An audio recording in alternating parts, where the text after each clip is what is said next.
The stars looked the same as they always did. Nathan Cross stood at the window of his small apartment on Mars Colony 7 and watched them without really seeing them. He had been watching stars his whole life.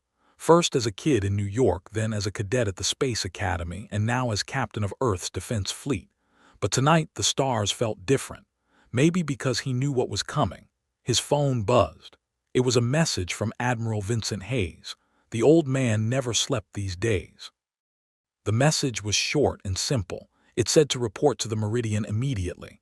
Nathan grabbed his jacket and left without looking back at the stars. The Meridian was the biggest ship humanity had ever built. It was 3 kilometers long and had enough weapons to destroy a small moon, but Nathan knew the truth. Compared to what was out there in the galaxy, the Meridian was just a toy. He walked through the corridors toward the bridge, passing crew members who saluted him. They all had the same look in their eyes. Fear mixed with determination. They knew something big was happening. Karen Voss was waiting for him on the bridge. She was his second in command and had been with him for 5 years. She was good at her job and never complained. Right now she looked worried. "They're here," she said without greeting him. "Long-range sensors picked them up an hour ago. They're at the edge of the solar system." Nathan felt his stomach drop. The Kelthar. Everyone in Earth's military had heard about them. They were conquerors who had destroyed 17 different civilizations in the past 100 years. Their fleet was unstoppable. Their technology was far beyond anything humans had, and now they were here. "How many ships?" Nathan asked. Karen looked at her screen. "Our computers stopped counting at 10,000. They're still coming through the jump point." 10,000 ships. Earth's entire defense fleet had only 300 vessels. Most of them were converted cargo ships with weapons bolted on. They had never been designed to fight a real war. Nathan sat down in his captain's chair and tried to think. His mind felt blank. "Get me Admiral Hayes," he said. The Admiral appeared on the main screen.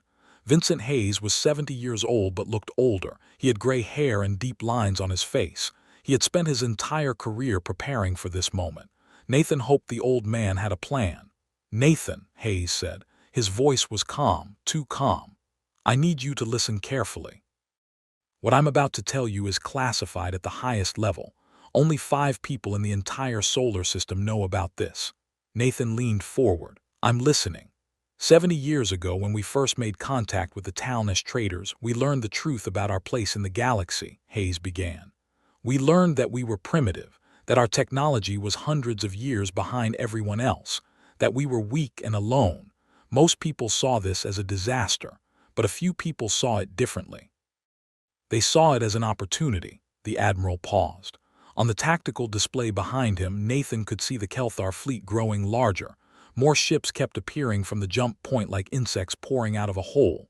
"We couldn't match their weapons," Hayes continued. "We couldn't match their shields or their engines, so we stopped trying. Instead, we looked for something they had forgotten about. Something so basic that no advanced civilization even thought about it anymore." "What did you find?" Nathan asked. Hayes smiled. It was not a happy smile. "Stars, Nathan. We found a way to weaponize stars." For a moment Nathan thought he had misheard. "Sir, I don't understand. How can you weaponize a star?" "Every star in the universe is a barely controlled explosion," Hayes explained. "Gravity holds them together, but inside they're constantly trying to tear themselves apart.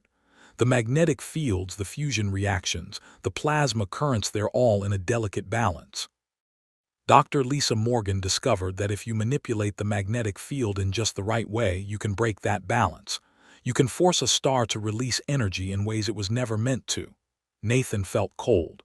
"You're talking about causing solar flares." "Not just causing them," Hayes said. "Controlling them, directing them, turning them into weapons. We've spent 70 years building a network of satellites around our sun. Each one can manipulate magnetic fields on a quantum level. Together, they can make our sun do things that should be impossible." "That's insane," Nathan said. "If something goes wrong, you could destroy the sun. You could kill everyone in the solar system." "Yes," Hayes agreed. "But the Kelthar will kill everyone anyway if we don't stop them. At least this way we have a chance." Before Nathan could respond, an alarm sounded on the bridge. Karen looked up from her console, her face pale. "Sir, we're receiving a transmission from the Kelthar fleet. They're broadcasting on all frequencies." "Put it on screen," Nathan ordered. The image that appeared made Nathan's skin crawl. The creature on the screen was like nothing he had ever seen before. It had 6 eyes arranged in a circle around its head. Its body was covered in dark plates that looked like armor but were actually part of its skin. When it moved, Nathan could hear clicking sounds that made him think of insects. "I am War Prince Shaxmer of the Kelthar Dominion," the creature said. The translation software turned its clicking language into flat, emotionless English. "I speak to the primitive species that calls itself humanity. You exist in territory that lies between our empire and our next conquest. This is unfortunate for you." The War Prince's mandibles moved in what might have been a smile. Nathan felt sick watching it. "Your weapons are primitive," Shaxmer continued. "Your ships are slow and poorly made. Your technology is hundreds of years behind ours. You cannot fight us, you cannot escape us, you cannot hide from us. Therefore, I offer you a choice that I rarely extend to inferior species." The War Prince paused. Behind him, Nathan could see other Kelthar moving around what must have been their command ship. They all looked the same: cold, efficient, deadly.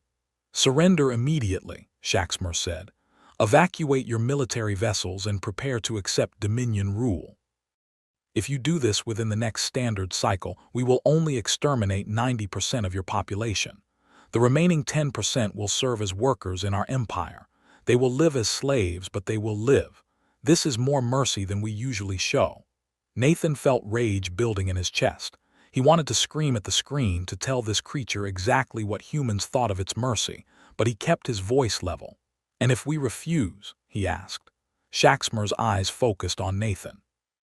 The alien seemed amused. "Then we will erase all evidence that your species ever existed. We will destroy your planets. We will scatter your colonies. We will make sure that when future civilizations explore this region of space, they will find nothing but dust and radiation.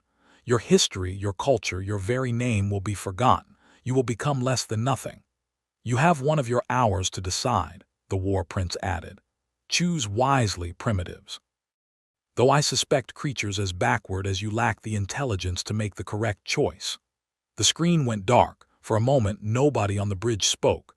Nathan could hear the soft beeping of computers and the quiet breathing of his crew. Everyone was waiting for him to say something. "Karen," Nathan said quietly. "How long would it take to get all our ships to Rally Point Omega?" She checked her console. 40 minutes, sir. Maybe less if they push their engines." "Send the order," Nathan commanded. "All ships fall back to Omega. Execute dispersal pattern Delta 7. And Karen, make sure everyone knows this is not a retreat. This is a tactical repositioning." "Yes, sir," Karen replied. Her fingers moved quickly across her controls, sending out the orders. Nathan opened a private channel to Admiral Hayes. "I need to know everything about this weapon. How does it work? What are the risks? Can we really control it?" Hayes nodded. "I'm sending Dr. Morgan to your ship. She can explain better than I can. But Nathan, you need to understand something. This weapon has only been tested 3 times, and each test was small scale. We've never tried to use it against an actual fleet. We don't know if it will work. We don't know if we can control it once we start. And we definitely don't know if the sun will survive the stress we're about to put on it." "So we're gambling," Nathan said. "We're doing what humans do best," Hayes replied. "We're taking a crazy risk because the alternative is extinction." 20 minutes later, Dr. Lisa Morgan arrived on the Meridian's bridge. She was younger than Nathan expected, maybe 40 years old, with dark hair pulled back in a tight bun. She carried a data tablet and looked like she hadn't slept in days. Her eyes were red and her hands shook slightly when she spoke. "Captain Cross," she said without any pleasantries. "I'm here to brief you on Project Hellfire. I assume the Admiral told you the basics." "He told me you found a way to weaponize our sun," Nathan replied. "But he didn't explain how." Lisa pulled up a holographic display showing the sun and the satellite network surrounding it. "Stars are fusion reactors," she began. "They convert hydrogen into helium and release enormous amounts of energy. But they're not stable. They're constantly adjusting, constantly fighting against forces that want to tear them apart. The only thing keeping them together is gravity." She zoomed in on the sun's surface.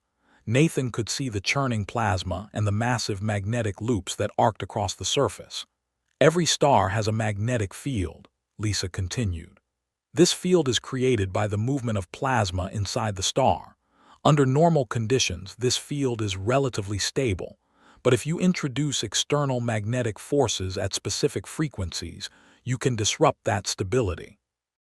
You can create resonances that force the star to release energy in concentrated bursts. Solar flares, Nathan said. Exactly, Lisa confirmed. But not random flares, controlled flares, directed flares. We've placed 300 satellites in orbit around the sun. Each one can generate powerful magnetic fields. When they work together, they can create resonance patterns that make the sun respond like a trained animal. We tell it where to shoot, and it shoots. Karen spoke up from her station. How powerful are these flares? Lisa's expression was grim. In our largest test, we created a flare that would have destroyed anything within 5 million kilometers. The energy release was equivalent to 1 billion nuclear weapons detonating simultaneously, and that was at only 30% power. The bridge fell silent. Nathan tried to imagine that much power and couldn't. It was beyond human comprehension. What happens if something goes wrong? Nathan asked. What if we lose control? Lisa met his eyes. If we lose control, the sun could become unstable. Best case scenario, it takes months or years to return to normal. Worst case, we trigger a chain reaction that turns our star into a variable star. It would expand and contract unpredictably. Earth would be uninhabitable. Mars would freeze solid. Everything in the inner solar system would die. So we're betting everything on this working, Nathan said quietly. Yes, Lisa confirmed. But Captain, the Kelthar are betting that we won't. They're betting that we're too primitive to have developed anything dangerous. They're betting that we'll surrender or run. They have no idea what we're capable of. Nathan looked at the tactical display. The human fleet was almost in position at Rally Point Omega. It was a region of space carefully calculated to be outside the weapons effect zone. The Kelthar fleet was advancing slowly, confidently. They weren't even in battle formation. They didn't think humans were a threat. How long until we can activate the weapon? Nathan asked. Lisa checked her tablet. The satellites are already charged and aligned. All I need is authorization from Admiral Hayes and confirmation from you. Then we can begin the sequence. How long does the sequence take? 90 seconds from initiation to first flare, Lisa said. After that, we can sustain operations for approximately 30 minutes before the satellites need to cool down. In that time, we can create up to 15 separate flares, each one targeting different areas of space. Nathan did the math. 15 flares against 10,000 ships, it would have to be enough. It had to be. Karen, he said, open a channel to all ships. I want everyone to hear this. She worked her controls. Channel open, sir. All 300 ships are receiving. Nathan took a deep breath. He thought about what to say. How do you tell people that you're about to gamble with the sun itself? How do you ask them to trust you when you're not sure you can trust the plan?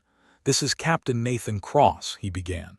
By now, you all know about the Kelthar fleet. You know they've given us an ultimatum, surrender or die. Some of you might be thinking that surrender is the smart choice, that living as slaves is better than dying as free people. He paused, looking around his bridge. His crew was watching him, waiting. I'm here to tell you that surrender is not an option, Nathan continued. Not because I'm brave or stupid, but because I know something the Kelthar don't. I know what humans are capable of when we're desperate. I know what we can build when survival is on the line. 70 years ago, we learned we were primitive. We learned we were weak. Most civilizations would have given up, but we didn't. Instead, we found a way to turn our greatest weakness into our greatest strength. We found a way to weaponize a star.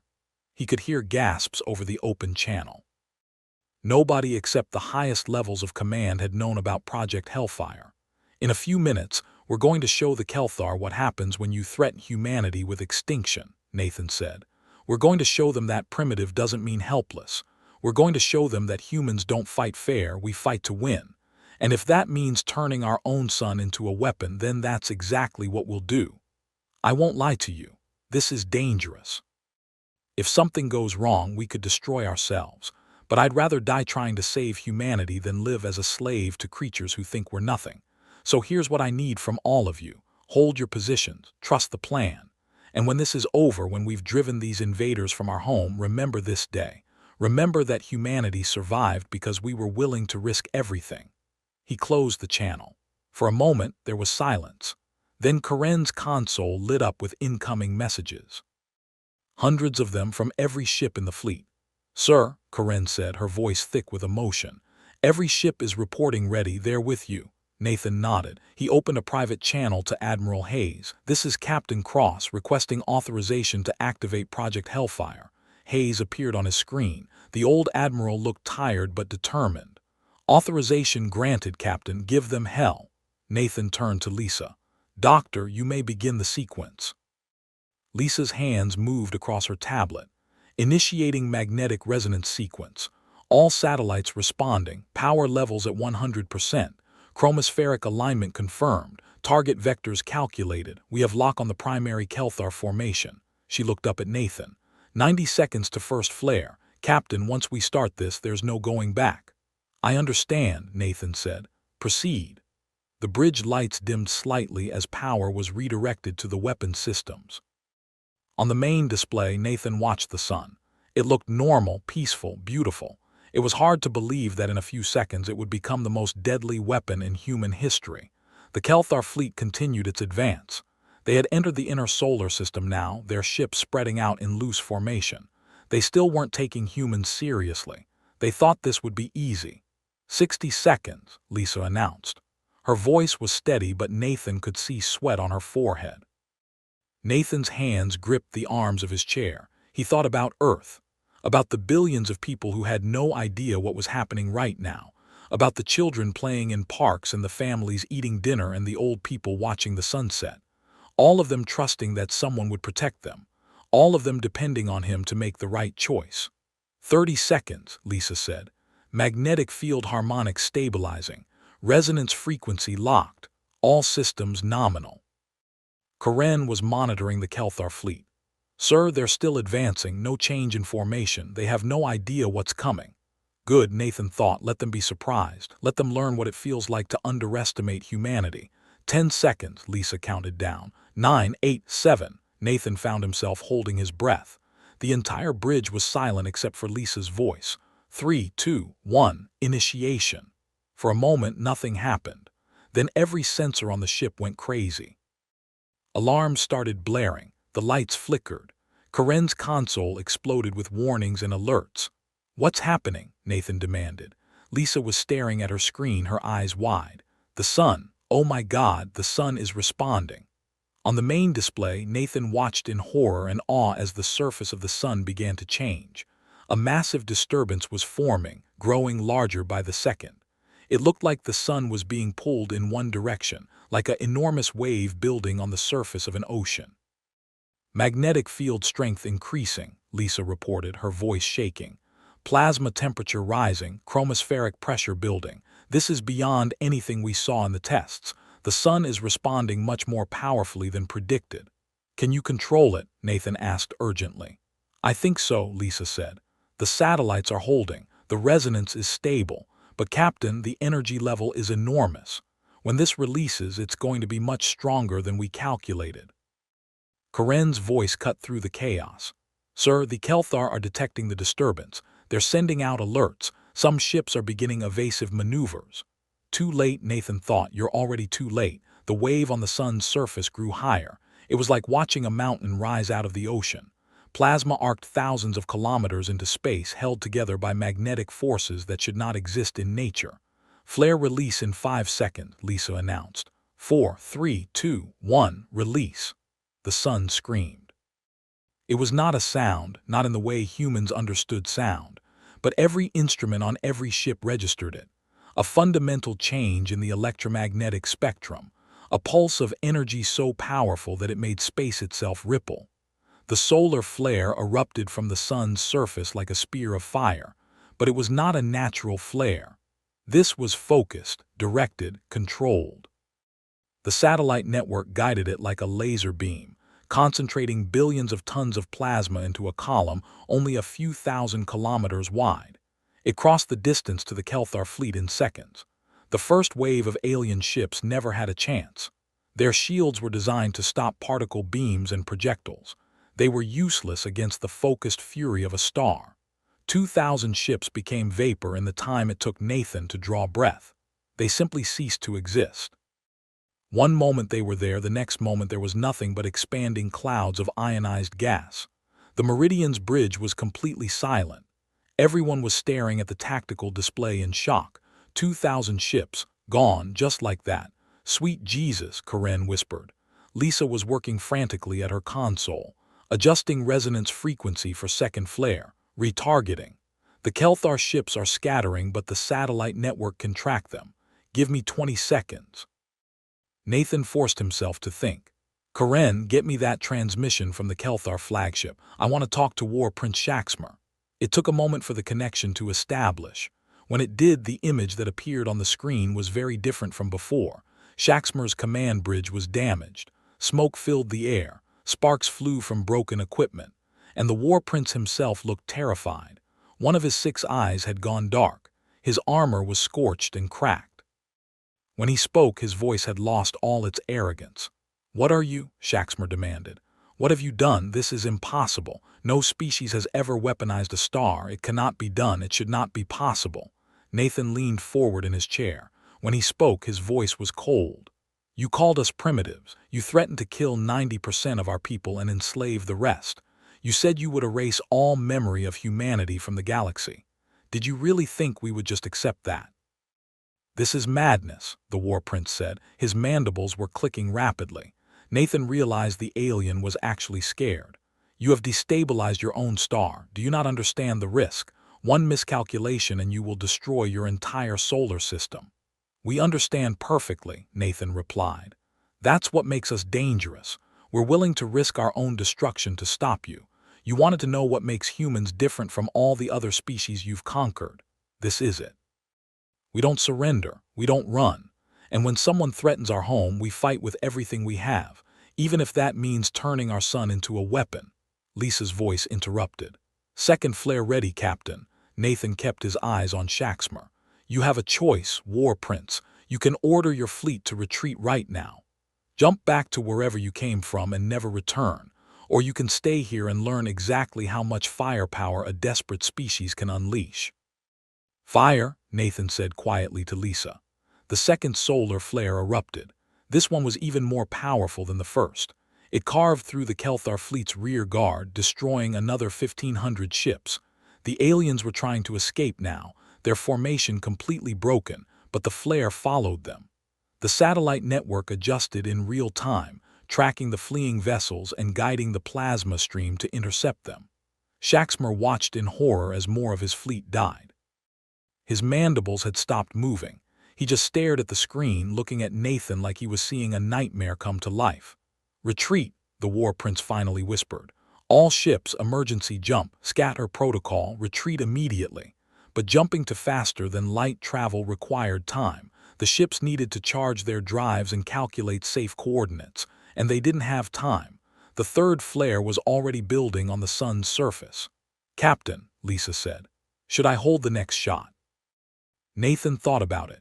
He thought about the 90% of humanity that Shaxmer had planned to kill, about the slaves the Kelthar would have made from the survivors, about all the other civilizations this fleet had destroyed before coming to Earth. Fire, he said. The third, fourth, and fifth flares came in rapid succession. Each one targeted different sections of the fleeing fleet. Ships that tried to jump found their drives overloaded by the massive electromagnetic pulses.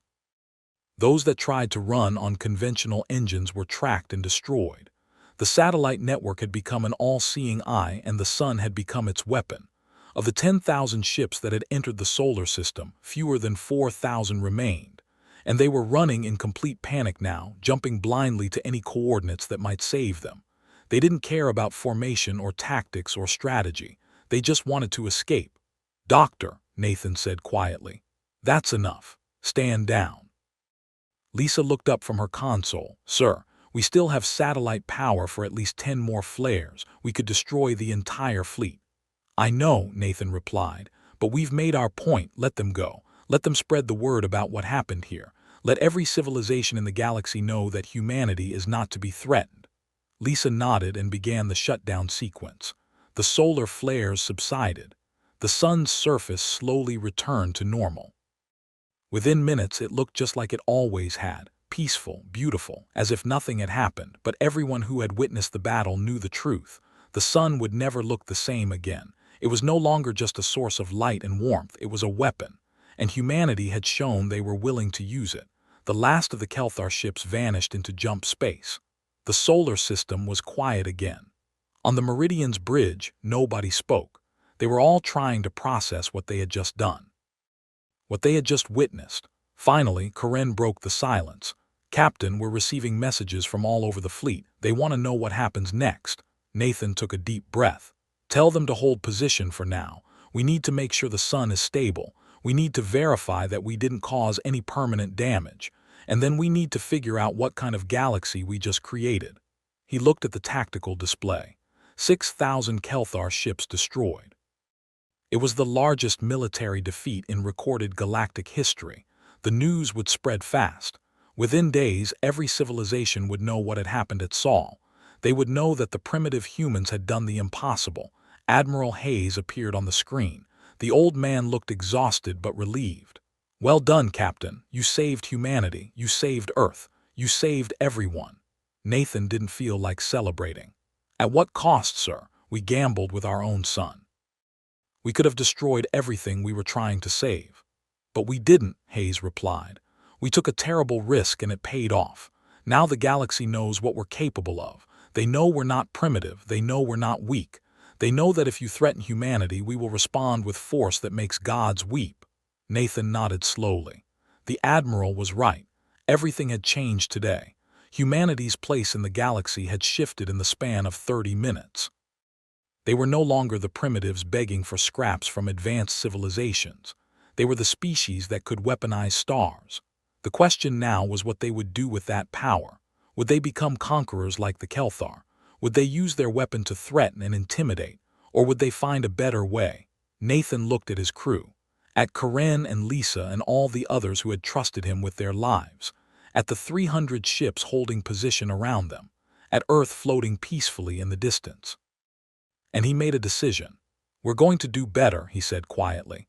"We showed them our fury. Now we need to show them our wisdom. We need to prove that humans can be more than just dangerous. We can be partners. We can be allies. We can be the species that turns weapons into tools for peace." Hayes smiled. It was the first genuine smile Nathan had seen on the old man's face in years. "I believe you're right, Captain. The hard part is over. Now comes the even harder part. Building a future worth fighting for." The transmission ended. Nathan sat back in his chair and watched the sun. Their sun, the weapon that had saved them, the danger that could still destroy them. It was beautiful and terrible at the same time. Karen came to stand beside him. "Sir, what do you think the galaxy will do now? Will they attack us? Will they fear us?" "Both probably," Nathan replied. "But that's okay. Fear can be the beginning of respect, and respect can be the beginning of cooperation. We just need to be smart about what comes next."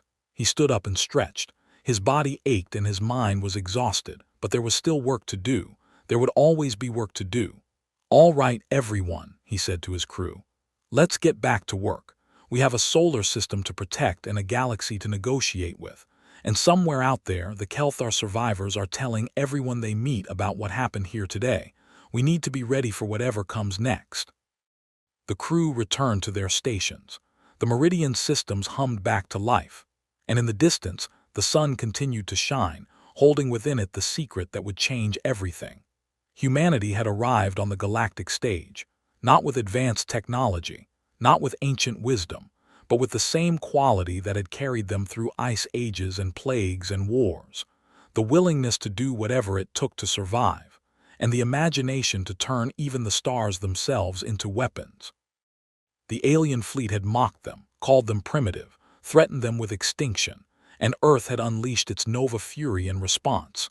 Now the galaxy would learn a lesson that would echo through the ages: never underestimate humanity, never threaten what they love, and never ever assume that the quiet species in the corner has nothing to fight with, because humans don't just adapt to their environment, they weaponize it.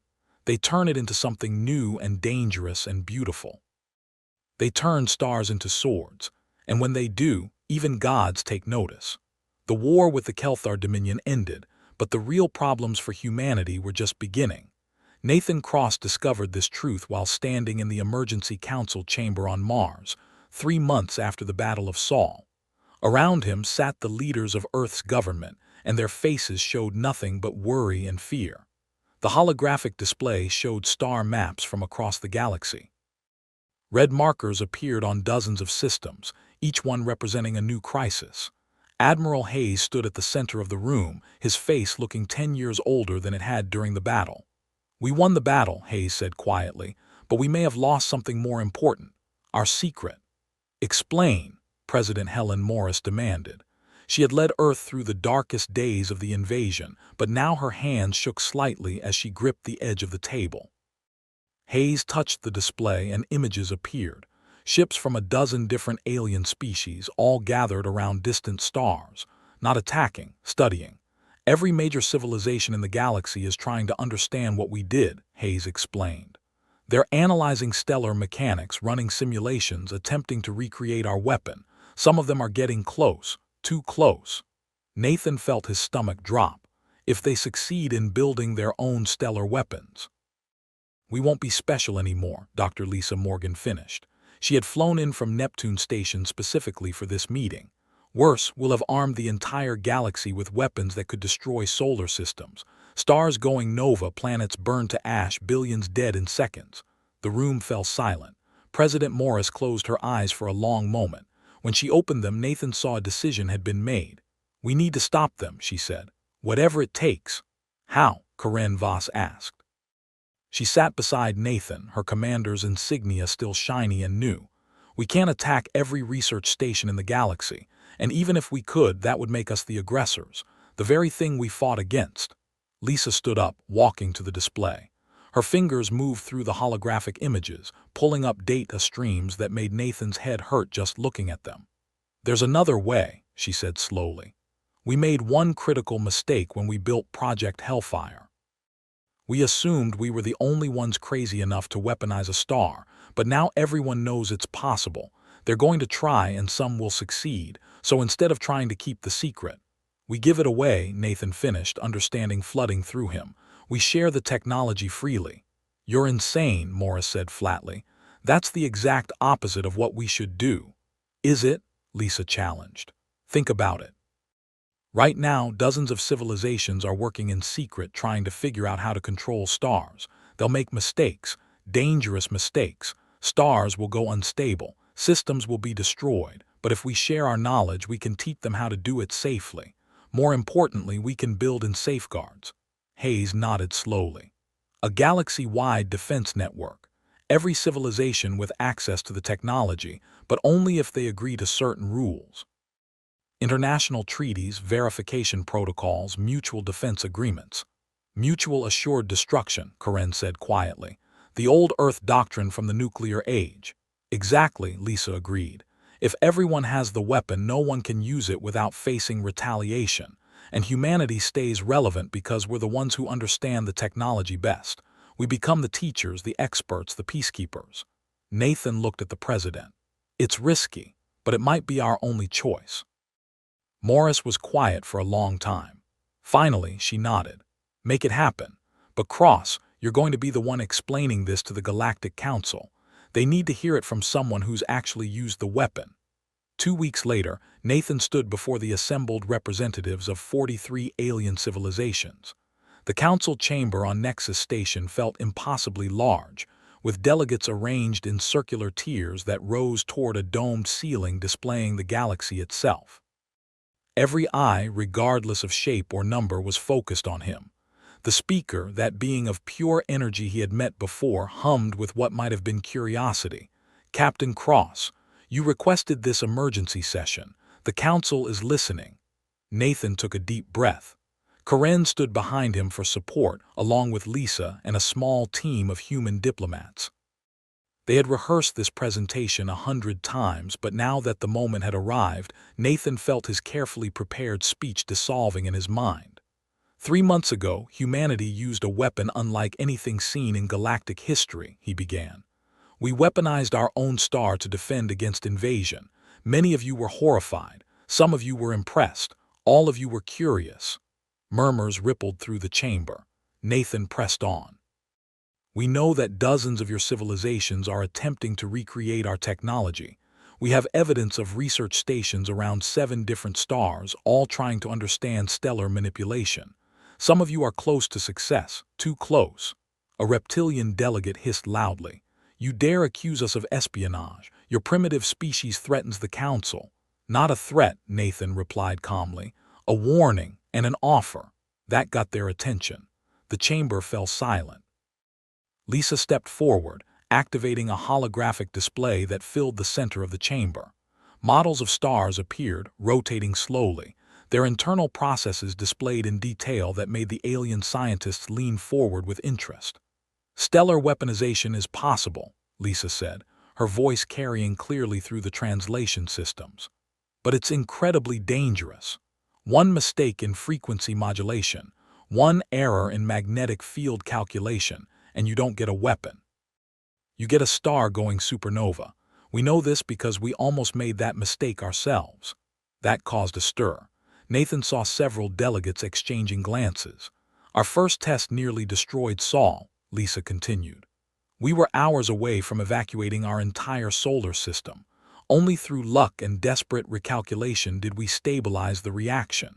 If any of you attempt this technology without proper understanding, you will kill billions of your own people. So humanity offers this, Nathan said, reclaiming the floor. We will share our technology freely. Complete technical specifications, safety protocols, training programs, everything we know about stellar manipulation. But in exchange, we require 3 things. He held up one finger. First, any civilization that receives this technology must sign a mutual defense treaty. If one member is attacked, all members respond. This prevents the technology from being used for conquest. A second finger. Second, all stellar weapon systems must be verified by independent inspectors from neutral species. No secret installations, no hidden capabilities, full transparency. A third finger. Third, any use of stellar weapons must be approved by a majority vote of the Council. No first strikes, no preemptive attacks. These weapons exist only for defense against existential threats. The chamber erupted. Delegates shouted in dozens of languages, their translation devices struggling to keep up. The speaker pulsed with bright energy, calling for order. Silence, the speaker commanded, and the noise died down. Captain Cross, you propose giving away your greatest advantage. Why would humanity do this? Nathan met the speaker's gaze steadily. Because the alternative is worse. If we try to keep this secret, civilizations will develop the technology anyway, but without proper safety measures. Stars will be destroyed, entire systems will die, and humanity will be blamed for introducing this horror to the galaxy. Better to control it, Karen added. Better to make sure everyone has it, but everyone follows the same rules. A new voice spoke up, one that made Nathan's blood run cold. War Prince Krell of the Kelthar stepped forward from the viewing gallery. He had replaced Shaxmer after the old War Prince's death, and his reputation was even fiercer than his predecessors. The humans speak wisdom, Krell said, his mandibles clicking thoughtfully. My empire learned the cost of underestimating this species, but I ask this question, how do we know this offer is genuine? How do we know the technology you share will actually work and not be sabotaged? Lisa smiled. Because we'll demonstrate it, right here, right now. Well, not here exactly, but close enough. She manipulated the holographic controls, and the view shifted to show a nearby star system. Nexus 7, an uninhabited system with a dying red giant that the Council had been planning to evacuate and abandon. Nexus 7's star is in the final stages of collapse, Lisa explained. In approximately 50 years it will go supernova. The Council has already declared the system off limits, but what if we could save it? Impossible, a crystalline Fendari scientist said immediately. Once stellar collapse begins, it cannot be reversed. This is fundamental astrophysics. Fundamental astrophysics assumes you can't manipulate stellar magnetic fields at the quantum level, Lisa replied. We can, and we will. Give us 72 hours and we'll stabilize Nexus 7. If we succeed, you'll have proof that our technology works. If we fail, well, the star was dying anyway. The speaker considered this. A demonstration would be acceptable. The council will observe. If you succeed, we will seriously consider your proposal. Nathan felt Karen tense beside him. They hadn't discussed this plan.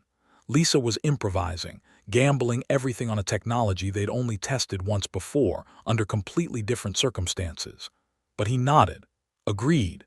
72 hours. The Meridian arrived at Nexus 7 18 hours later, accompanied by a fleet of observer ships from 24 civilizations. Everyone wanted to watch this. Either humanity would achieve the impossible, or they would fail spectacularly in front of the entire galaxy. Nathan stood on the bridge watching Lisa work at a makeshift command station they'd set up. She had brought 3 other scientists from Neptune Station, and together they were assembling satellite nodes at incredible speed. Human engineering crews worked alongside them, installing equipment that had been rushed into production specifically for this demonstration. "How confident are you?" Nathan asked Lisa quietly when they had a moment alone. She looked at him with tired eyes. "Honestly, about 60%. Maybe 70 if we're lucky. The theory is sound, but Nexus 7 is a different type of star than Sol. Bigger, older, more unstable. We might not be able to generate the right resonance frequencies.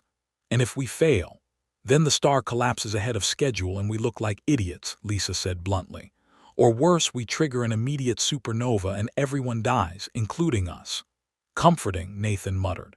"You asked," Lisa replied, already turning back to her work. 60 hours into the operation, with only 12 hours remaining before the deadline, something went wrong. Nathan was trying to sleep in his quarters when the alarm blared. He was on the bridge in seconds, still pulling on his uniform jacket. "Report," he demanded. Karen was already there, her face pale. "The star's core temperature just spiked. Lisa says the resonance frequency hit a harmonic she didn't predict. Instead of stabilizing the collapse, we're accelerating it." Nathan felt his heart drop. "How long until supernova?" 4 hours, Lisa's voice came through the comm system. She sounded strained but calm. "Maybe less. I'm trying to adjust the frequency, but I need time to recalculate, time we don't have." The observer fleet was already pulling back. Nathan didn't blame them. If Nexus 7 went supernova, anything within 5 light hours would be vaporized instantly. "Captain," Karen said quietly, "we should evacuate. Get our people out while we still can." Nathan looked at the tactical display. The observer ships were broadcasting everything back to their home systems. Every civilization in the galaxy was watching humanity fail. And if they ran now, if they abandoned this attempt, the proposal would be dead. No one would trust them with stellar technology. Humanity would be isolated, feared, and eventually someone would develop their own weapon and use it without the safeguards they'd proposed. "No," he said firmly. "We stay. Lisa, what do you need?" "A miracle," she replied, "or access to every computing core on the ship. I need to run simulations, thousands of them, to find the right frequency adjustment, but our systems aren't fast enough." "What about the observer ships?" Karen suggested. "They have advanced computing systems, much more powerful than ours." Nathan stared at her, then nodded sharply. "Open a channel to all observer vessels, all frequencies." When the channel opened, Nathan spoke quickly. "This is Captain Nathan Cross of the Meridian. Our attempt to stabilize Nexus 7 has encountered complications. The star will go supernova in less than 4 hours. We are not evacuating, instead we're requesting assistance." Silence answered him. Then a voice came through, one Nathan recognized. War Prince Krell of the Kelthar. "You ask for help from those you defeated in battle." "Yes," Nathan said simply. "Our scientist needs computing power to calculate the correct resonance frequency. Your ships have quantum processors that could run the simulations in minutes instead of hours. We're offering you a chance to help save a star, to prove that cooperation is possible." Another long silence. Then Krell spoke again, his tone thoughtful. "You could have hidden this failure, could have blamed equipment malfunction or any number of excuses. Instead, you ask for help openly. This is not the action of a species seeking dominance. The Kelthar will assist. Transmit your data to our flagship." More voices joined in. The Talnesh Collective offered their biological computing matrices. The Fendari contributed their crystalline processing cores. Even civilizations that had shown no interest in humanity before stepped forward with offers of help. Lisa coordinated the effort from her station, her fingers flying across controls as data poured in from dozens of sources. The combined computing power of half the galaxy focused on a single problem: how to save a dying star. "We've got it," Lisa suddenly shouted. "The harmonic frequency is at resonance point delta 74. We need to shift the magnetic field generators by exactly 3.6 degrees and increase power output by 40%. "How long until supernova?" Nathan demanded. 22 minutes, Karen reported, her voice tight. "Do it," Nathan ordered. "Make the adjustments now." The satellite network around Nexus 7 pulsed with new energy. The magnetic field shifted, and deep within the star's core the collapse slowed, then stopped, then incredibly, impossibly began to reverse. Nathan watched the readings on his display, hardly daring to breathe. The core temperature was dropping, the pressure waves were stabilizing, the magnetic fields were holding steady. "It's working," Lisa whispered. "It's actually working. The star is stabilizing." 15 minutes later, Nexus 7 burned with steady, stable light. The readings showed a star that would survive not for 50 more years, but for 10,000, maybe more. They had reversed the collapse entirely, giving the red giant a new lease on life. The communications channel exploded with voices, celebrations in dozens of languages, scientific data requests, congratulations. Even War Prince Krell's harsh clicking sounded pleased, but Nathan focused on what the speaker was saying. The energy being's voice carried a note of something Nathan had never heard before: respect. "Humanity has proven two things today," the speaker announced. "First, that stellar manipulation is possible not just as a weapon, but as a tool for preservation. Second, and perhaps more importantly, that you are willing to admit failure and ask for help. This is the mark of wisdom. The Galactic Council will convene in 3 days to vote on your proposal. Based on what we have witnessed, I believe you will find many supporters." The vote passed by a margin of 38-5. Within 6 months, the first stellar defense treaty was signed by 41 civilizations. Within a year, that number had grown to 73. Humanity found itself at the center of the largest peaceful cooperation effort in galactic history. Nathan stood in the new stellar defense headquarters on Earth, looking out at a planet that had changed dramatically. Ships from a dozen species now orbited regularly, bringing scientists and diplomats and students eager to learn from humanity's expertise. The planet that had nearly been destroyed was now the hub of a galaxy-wide network dedicated to preventing such destruction. Lisa joined him at the window, carrying 2 cups of coffee. She looked exhausted but satisfied. "We did it," she said quietly. "Not the way we expected, but we did it."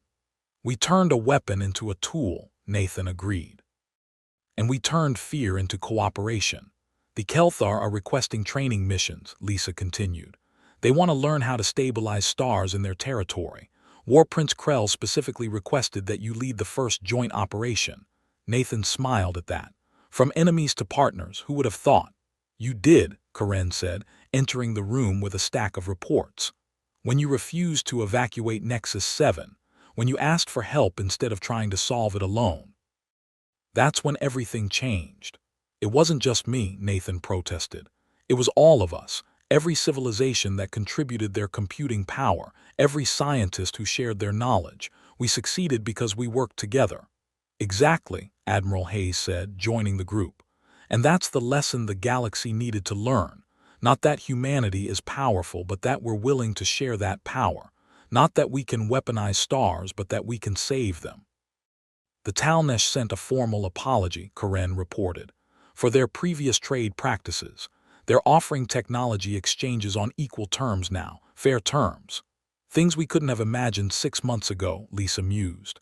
"When the Kelthar fleet was bearing down on us, did any of you think we'd end up here, leading a galactic peacekeeping initiative?" Nathan shook his head. "I thought we'd be dead, or hiding in the ruins of our civilization. Instead, we're thriving, growing, making alliances with species that considered us primitive just months ago. All because we were desperate enough to do something no one else had tried," Hayes said, "and smart enough to turn that desperation into something positive." A new voice interrupted them. President Morris entered the room, looking much healthier than she had during the dark days of the invasion. Her hands no longer shook, and her eyes held confidence instead of fear. "I have news," she announced. The Stellar Defense Council just voted to establish its permanent headquarters here on Earth. They want humanity to be the central coordinators for all stellar manipulation operations across the galaxy. The group fell silent, absorbing this information. "That's a massive responsibility," Nathan said finally. "Yes," Morris agreed. "But it's also an opportunity. We'll be training the next generation of stellar engineers from every major civilization, teaching them not just the technical skills but the ethical framework, the understanding that this technology exists to preserve life, not destroy it. We're writing the rules," Karen said slowly, "for the entire galaxy." "Not alone," Nathan corrected. "With the Council, with input from every member species. That's important. We can't become what the Kelthar were. We can't impose our will on others." "Agreed," Morris said. "Which is why I'm appointing you as Earth's representative to the Stellar Defense Council, Nathan. You understand better than anyone that power must be balanced with wisdom. That strength must be tempered with compassion." Nathan felt the weight of that responsibility settle on his shoulders. "I accept, but I want Lisa as my chief technical advisor and Karen as my military liaison." Both women nodded their agreement. "Then it's settled," Morris said. "Humanity's new mission begins now. Not as warriors or conquerors, but as teachers and peacekeepers. We'll help other civilizations learn to harness the power of stars safely. We'll prevent the kind of catastrophe that almost happened at Nexus 7. And we'll build a galaxy where stellar weapons exist, but never need to be used." 3 months later, Nathan oversaw the first joint training mission with the Kelthar. War Prince Krell brought his finest engineers and scientists to a distant star system where a yellow dwarf was showing early signs of instability. It wasn't an emergency yet, but it would be within a few centuries. "This is different from combat," Krell observed, watching the human and Kelthar crews work side by side. "Harder in some ways." "How so?" Nathan asked. "In battle, you have a clear enemy, a simple objective: destroy or be destroyed." Krell's mandibles clicked thoughtfully. "This requires patience, precision, understanding that we are working with forces beyond our complete control. It requires humility." "Something your predecessor lacked," Nathan said carefully. Krell made a sound that might have been agreement. "Shaxmer believed the Dominion was invincible, that our technology and military might make us superior to all others. You taught us a painful lesson, but perhaps a necessary one." "We were just defending ourselves," Nathan replied. "Yes," Krell agreed. "But you defended yourselves in a way that forced us to recognize you as equals. Then you offered partnership instead of domination. This is not the behavior we expected from a species we had dismissed as primitive." "Maybe that's the real difference," Nathan suggested. "We never saw ourselves as primitive, just different. Less advanced in some ways, sure, but not lesser." The stabilization operation on the yellow dwarf took 2 days. The combined human and Kelthar teams worked without major incidents, learning from each other's approaches. When the star's magnetic fields finally settled into a stable configuration, both crews celebrated together. That night, Nathan received a private communication from Admiral Hayes. The old man's face looked grave. "We've detected something," Hayes said without preamble. Long-range sensors picked up unusual stellar activity in the outer rim. 3 stars showing simultaneous instabilities. "The pattern doesn't match any natural phenomenon we know." Nathan felt a chill run down his spine. "Someone's testing stellar weapons, someone who didn't sign the treaty." "That's our assessment," Hayes confirmed. "The Stellar Defense Council is being briefed now. They want you back at headquarters immediately." "Understood," Nathan said. "I'm on my way." He found War Prince Krell still on the bridge of the Joint Command ship. The Kelthar leader listened to Nathan's explanation without interruption. "Then our work here is done for now," Krell said, "and new work begins. The Dominion fleet will accompany you to Earth. If someone is developing stellar weapons outside the treaty framework, they must be stopped before they can do harm." "This could mean war," Nathan warned. "Then we will fight together," Krell replied. "As the treaty demands, but more than that, as allies who understand what is at stake. The power to destroy stars must never be used for conquest. This is a principle worth defending." Nathan extended his hand, and Krell grasped it with one of his chitinous appendages. A human and a Kelthar, species that had been trying to kill each other 6 months ago, now united in common purpose.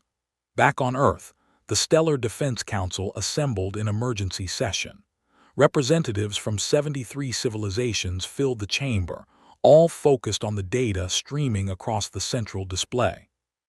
3 stars in the outer rim, all showing signs of controlled manipulation, but not stabilization, weaponization.